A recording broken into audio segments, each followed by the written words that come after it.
Hey everybody, IcyCat here. Today we are going to be talking about some new changes that are coming for top issues and community concerns that have been released today by Ubisoft.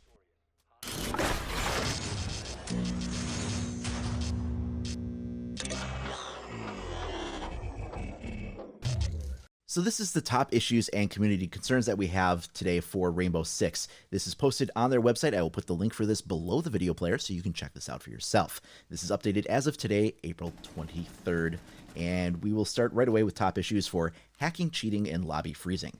They say that they have recently observed an increase in cheating mentions and reports from players. They want to emphasize that they don't tolerate cheating in game and are working on multiple strategies to address the cheating frustrations and uphold the competitive integrity of Rainbow Six.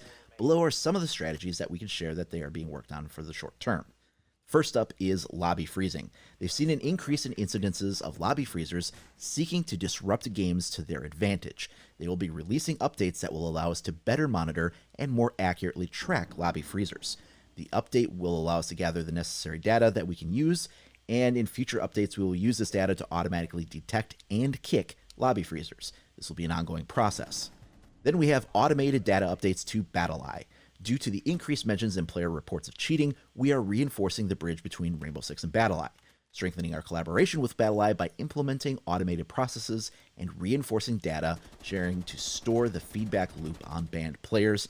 This will be an ongoing process. So right there we have some significant changes that will be used to handle cheating. Next up is increased rank and champion rank requirements. They're going to increase the barrier to access for illegitimate accounts to both ranked and champion rank to promote a better ranked environment and a clean champion leaderboard.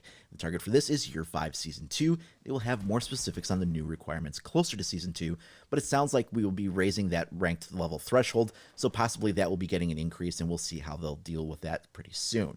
Next up is daily level experience point cap in PvE. Important to note that this is experience point cap, not renown.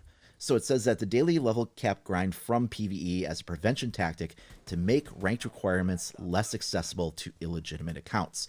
Our goal is to make ranked less easily accessible to bots and smurfs by limiting the daily XP that can be earned in PvE. This will make it easier for us to spot and catch bots and smurfs before they are able to make their way into ranked. They're aiming to have this completed as soon as possible.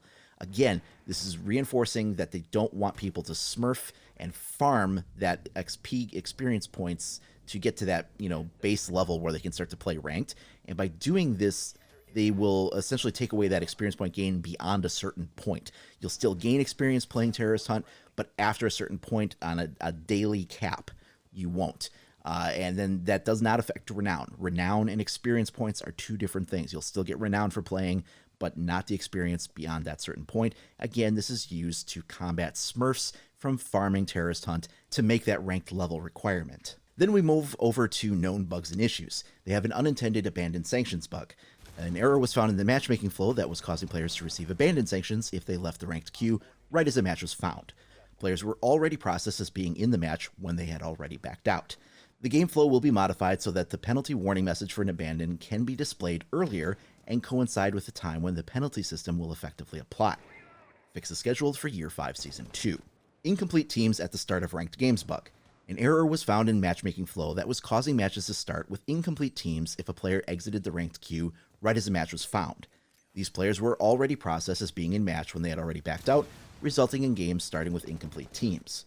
Part of the solution is to correct when the abandoned sanction warning message pop-up displayed, to alert players that they had already entered a match and deter them from leaving.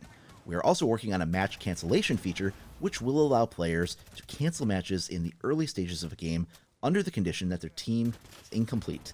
This will all come to the PC test server in Year 5 Season 2.